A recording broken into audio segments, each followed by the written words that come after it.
दोबारा किसी से मोहब्बत हो सकती है, इसका जवाब शायद किसी के लिए हाँ होगा तो किसी के लिए ना। यह कहानी एक रिसा नाम की लड़की जो समर नाम के लड़के से बहुत ही प्यार करती थी। दोनों कॉलेज के वक्त एक दूसरे के पक्के दोस्त थे। समर और रिसा दोनों एक दूसरे को बहुत ही अच्छी तरह से समझते थे। दोनों में बहुत ही गहरी दोस्ती थी। जब भी समर को कोई मुश्किल होती तो रिसा हर हाल में उसका साथ देती थी। इसी तरह जब भी रिसा को मुश्किल का सामना करना पड़ता तो समझो किसी भी हाल में समर उसके साथ खड़ा हुआ मिलता था। इसी तरह दोनों एक दूसरे का साथ निभाते हुए और दोनों के बीच में गहरी मोहब्बत हो गई। वक्त के साथ साथ इन दोनों का प्यार ऐसा हो गया कि अगर भगवान भी इन्हें अलग होने के लिए कहे तो शायद उन्हें भी इनके आगे हारना ही होगा। अब कुछ ही समय बाद दोनों की कॉलेज की पढ़ाई खत्म हो गई। समर और रिसा दोनों ने ही अच्छी जॉब ज्वाइन कर ली और उनकी जिंदगी भी सही से खुशी से गुजर रही थी। फिर एक दिन रिसा ने समर से कहा कि अब हमें शादी कर लेनी चाहिए। समर ने रिसा की बात सुनकर कहा कि ठीक है, मैं आज अपने घर वालों से बात करता हूँ और तुम भी अपने घर वालों से बात कर लेना।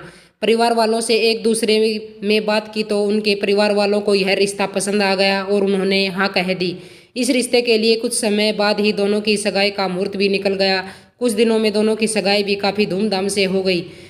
कुछ दिनों बाद समर ने अपनी कंपनी स्टार्ट की जिसमें रिसा भी साथ थी। दोनों एक साथ अपनी नई कंपनी को अच्छे चलाने लगे और कुछ ही समय में उस कंपनी में काफ़ी प्रॉफिट भी होने लगा। वह उनका बिजनेस से अच्छा खासा चलने लगा।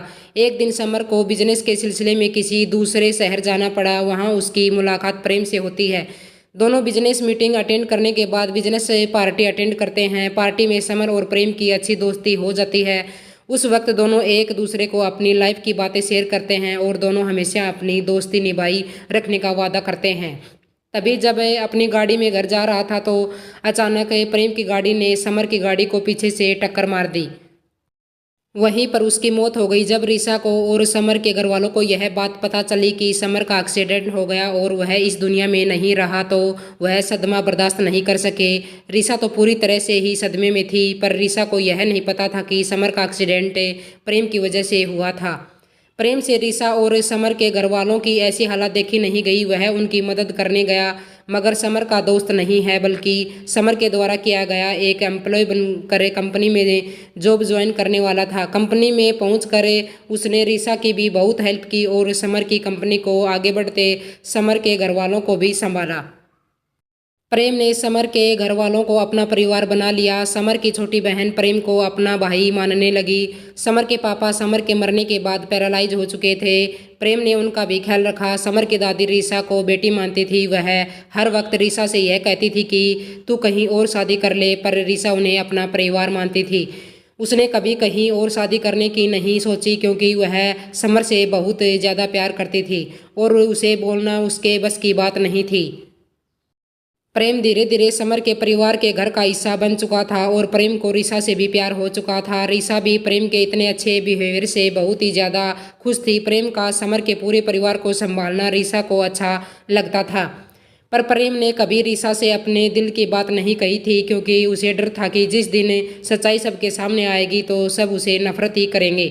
लेकिन समर की दादी को सब पता था कि प्रेम रिसा को चाहने लगा है और उसकी दादी भी यही चाहती थी कि रिसा की शादी हो जाए क्योंकि सिर्फ प्रेम ही रिसा को संभाल सकता है, क्योंकि प्रेम ही समझदार और अच्छा लड़का था। एक दिन प्रेम का दम सा घुटने लगा क्योंकि समर का एक्सीडेंट अब वह अपने दिल में छुपा नहीं सकता था। सच्चाई उसे बतानी ही थी और मौका देखकर उसने सारी सच्चाई सबके सामने बता दी और उसने यह भी कहा कि अनजाने में उसे एक्सीडेंट हो गया और समर की मृत्यु हो गई। यह सब सुनने के बाद सबको काफ़ी दुख हुआ और प्रेम पर बहुत ही ज़्यादा गुस्सा भी आया। रिसा ने सबके सामने प्रेम के थप्पड़ मार दिया और उसे शादी करने के लिए भी मना कर दिया। लेकिन रिसा के दिल में वह अभी भी एक अच्छा लड़का था। बस वह समर के एक्सीडेंट को लेकर ही नाराज थी। कुछ दिन बीत गए। एक कंपनी में काम करने के बावजूद भी रिसा प्रेम से कोई बात नहीं करती थी, लेकिन वह क्या करे, जिंदा इंसान को किसी के सहारे की ज़रूरत होती है। उसी तरह रिसा को भी किसी सहारे की ज़रूरत थी और प्रेम का नाम धीरे धीरे रिसा के दिल में छपता रहा, मगर फिर भी वह प्रेम से बात नहीं करती थी। वह अभी भी उसे दोषी ही मानती थी। एक दिन प्रेम ने रिसा को गुलाब का फूल देते हुए कहा, रिसा माना कि मैं तुम्हारा दोषी हूँ, लेकिन सच में मैं तुमसे बहुत प्यार करता हूँ और तुम्हारे बिना मैं नहीं रह सकता। रीसा ने अपना प्यार छुपाते हुए उसे साफ साफ मना कर दिया। इस बात से वह बहुत दुखी होते हुए प्रेम रीसा को लेटर देकर चला गया। रीसा ने जब लेटर को पढ़ा तो उसमें लिखा था कि वह समर की कंपनी का एम्प्लॉय नहीं है बल्कि एक कंपनी का मालिक है।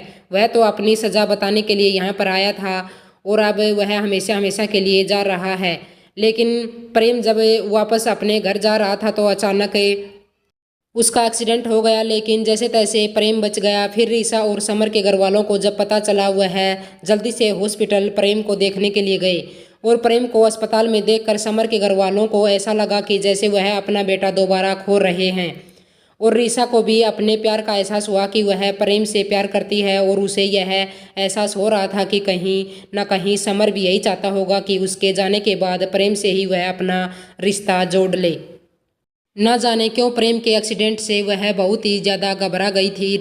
रीसा को प्रेम के बैग से डायरी मिली जिसमें प्रेम ने लिखा होता है कि वह रीसा से कितना प्यार करता है, पर मैं अपने अनजाने में की गई गलती से डरता हूँ। उसने सब कुछ उस डायरी में लिखा होता है। रीसा को एहसास होता है कि प्रेम भी उससे प्यार करता है और वह भगवान से प्रार्थना करती है कि प्रेम बच जाए, वह जल्दी ठीक हो जाए। भगवान ने भी उसकी सुन ली।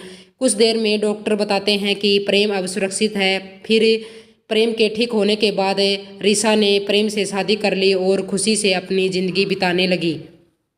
दोस्तों, कौन कहता है कि एक बार प्यार होने से दोबारा प्यार नहीं होता। दोस्तों, आपको यह कहानी कैसी लगी कमेंट करके ज़रूर बताएं। वीडियो को लाइक करें, चैनल पर नए हैं तो चैनल को सब्सक्राइब कर लें।